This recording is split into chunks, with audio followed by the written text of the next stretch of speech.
నేను శేఖరాచారి ఈరోజు ప్రధాన వార్తలు చూసినట్టయితే బీఆర్ఎస్ నేతలే టార్గెట్గా ఈరోజు ఉదయం నుంచి కూడా పోలీసులు అక్రమంగా అరెస్టులు చేసి పోలీస్ స్టేషన్ తరలించారు.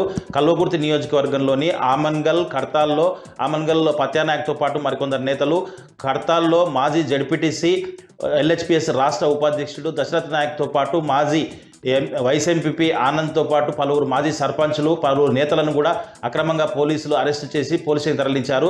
అంబేద్కర్ విగ్రహ వర్ధంతి సందర్భంగా విగ్రహానికి నివాళులర్పిస్తామని చెప్పినప్పటికీ కూడా పోలీసులు వినిపించుకోకుండా పోలీస్ స్టేషన్ తీసుకెళ్తున్న క్రమంలో ఇటు బీఆర్ఎస్ నేతలకు అటు పోలీసులకు వాగ్వివాదం జరిగింది, స్వల్ప తోపులాట కూడా జరిగింది. ఏదేమైనప్పటికీ ప్రజల పక్షాన పోరాడేందుకు బీఆర్ఎస్ పార్టీ నేతలంతా సిద్ధంగా ఉన్నామని చెప్పేసి అక్రమ అరెస్టులకు, నిర్బంధాలకు, జైళ్లకు ఎట్టి పరిస్థితుల్లో భయపడేది లేదని చెప్పేసి బీఆర్ఎస్ రాష్ట్ర నేత మాజీ జడ్పీటీసీ ఎల్హెచ్పిఎస్ రాష్ట్ర ఉపాధ్యక్షులు దశరథ్ నాయక్ తేల్చి చెప్పినటువంటి పరిస్థితి కనిపించింది.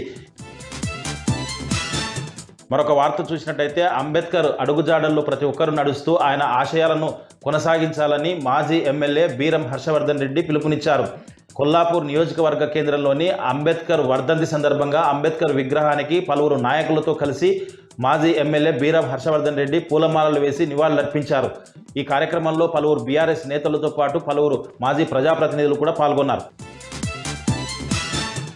మరొక వార్త చూసినట్టయితే గురుకులాల బాటలో భాగంగా బీఆర్ఎస్ పార్టీ నాయకులు బల్మూర్ మండల కేంద్రంలోని పలు గురుకులాలను, హాస్టళ్లను తనిఖీ చేశారు. అక్కడ ఉన్నటువంటి వసతుల గురించి ఆరా తీశారు. కిచెన్లో ఉన్నటువంటి పరిస్థితుల గురించి, విద్యార్థులకు వండుతున్నటువంటి వంటల గురించి, అందుతున్న విద్య గురించి ఆరా తీసి విద్యార్థులతో కలిసి మాట్లాడారు. విద్యార్థులు పలు సమస్యలను నాయకుల దృష్టికి తీసుకొచ్చారు. ఏదేమైనప్పటికీ విద్యార్థులకు నాణ్యమైన భోజనం, నాణ్యమైన విద్య అందే వరకు బీఆర్ఎస్ పార్టీ పోరాడుతూనే ఉంటుందని చెప్పేసి కూడా నాయకులు చెప్పినటువంటి పరిస్థితి కనిపించింది. మరొక వార్త చూసినట్టయితే అంబేద్కర్ రాసిన రాజ్యాంగానికి ప్రతి ఒక్కరూ లోబడి నడుచుకోవడంతో పాటు ఆయన ఆశయాలను కొనసాగించాలని చెప్పేసి నాగర్ కర్నూలు జిల్లా కలెక్టర్ బదావత్ సంతోష్ పిలుపునిచ్చారు. జిల్లా కేంద్రంలోని కలెక్టరేట్లో అంబేద్కర్ వర్ధంతి సందర్భంగా అంబేద్కర్ చిత్రపటానికి కలెక్టర్ బదావత్ సంతోష్ పూలమాలలు వేసి నివాళులర్పించారు. ఈ కార్యక్రమంలో పలువురు జిల్లా అధికారులతో పాటు పలువురు నాయకులు కూడా పాల్గొన్నటువంటి పరిస్థితి కనిపించింది. మరొక వార్త చూసినట్టయితే అచ్చంపేట మండలం పుల్జాల ప్రాథమికోన్నత పాఠశాలలో అనుకోని సంఘటన జరిగింది.